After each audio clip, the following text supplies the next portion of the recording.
রাধে রাধে। আশা করি সবাই ভালো আছেন, সুস্থ আছেন, আর আমিও ভালো আছি।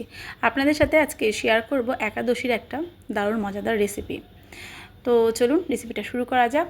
তো এর জন্য প্রথমে আমি নিয়ে নিয়েছি এখানে সেদ্ধ আলু। আচ্ছা, আলুটা কিন্তু আমি আগে সেদ্ধ করে রেখেছিলাম। আলুগুলোর খোসা ছাড়িয়ে ছোটো ছোটো করে বানিয়ে প্রেশার কুকারের মধ্যে 2টো সিটি দিয়ে রেখেছিলাম, আর তারপর জল ঝরে নিয়েছি আর ঠান্ডা হওয়ার পরে ইউজ করছি। এবার এর মধ্যে দিয়ে দিচ্ছি 1 টেবিল চামচ গোলমরিচের গুঁড়ো, 1 টেবিল চামচ বা স্বাদ মতো দিয়ে দিচ্ছি নুন। আর আজকে যেহেতু একাদশী, তো তার জন্য আমি এখানে সন্দক লবণ ইউজ করছি। আর এটাকে বাইন্ডিংয়ের জন্য ইউজ করব বাকুইটের আটা। এটা অনলাইনে কিংবা বৃন্দাবন, নবদ্বীপ বা মায়াপুরে কিন্তু এটা যে কোনো দোকানে অ্যাভেলেবেল পাওয়া যাবে। তাছাড়া আপনারা খুব সহজেই অনলাইন থেকে পারচেস করতে পারেন। তো এর মধ্যে দিয়ে দিচ্ছি পরিমাপ মতো আটা। আমি এখানে প্রায় 4টে মতো আলু ইউজ করছি মিডিয়াম সাইজের, তার জন্য এখানে 1 কাপের মতো বাকুইটের আটা ইউজ করছি। আপনারা নিজেদের একটু পরিমাপটা বুঝে মেখে নেবেন। খুব বেশি শক্ত করতে হবে না, একটু মিডিয়াম মেখে নিলেই হবে। আর যেহেতু আলুটাকে আমি আগে থেকে সেদ্ধ করার পরে জল ঝরানোর জন্য রেখে দিয়েছিলাম, তো আলুটার জন্য ঠান্ডা হওয়ার সাথে সাথে কিন্তু অনেকটা ড্রাই হয়ে গেছে। আর এই জন্য এর মধ্যে কিন্তু খুব বেশি আটা লাগেনি। আর তারপর আমি যে মাখা ডো থেকে নিয়ে নিচ্ছি ছোটো ছোটো করে লেচি বানিয়ে, আর সেটাকে এবার ডোনাটের শেপ দেব।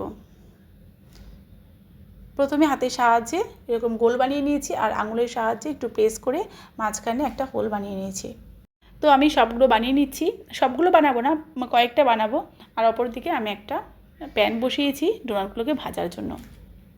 4টে-5টা মতো বানিয়ে নিচ্ছি। তো খুব ভালো করে কড়াইটা গরম হয়ে যাওয়ার পরে এর মধ্যে দিয়ে দেব তেল।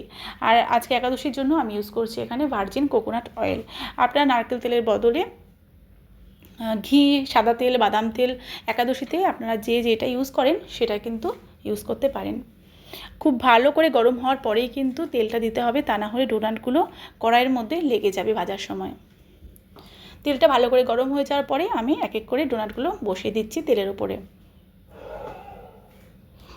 আর আজকে যেহেতু একাদশী, তো তার জন্য আমি ডোনাটের মধ্যে কিন্তু আদা বা কাঁচা লঙ্কা ইউজ করিনি। একাদশীর দিনে আমি এগুলো ইউজ করি না। আপনারা যদি একাদশীর দিন আদা কাঁচা লঙ্কা ইউজ করেন, তো এর মধ্যে কিন্তু অবশ্যই দিতে পারেন, এতে এর ফ্লেভারটা আরও বেশি ভালো হবে।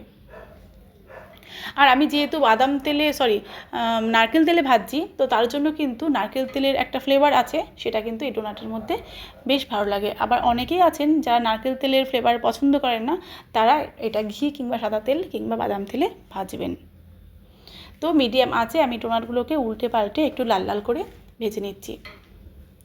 চুলার আঁচটাকে অবশ্যই মিডিয়াম করে ভাজতে হবে, তা না হলে কিন্তু ডোনাটগুলো ক্রিস্পি হবে না।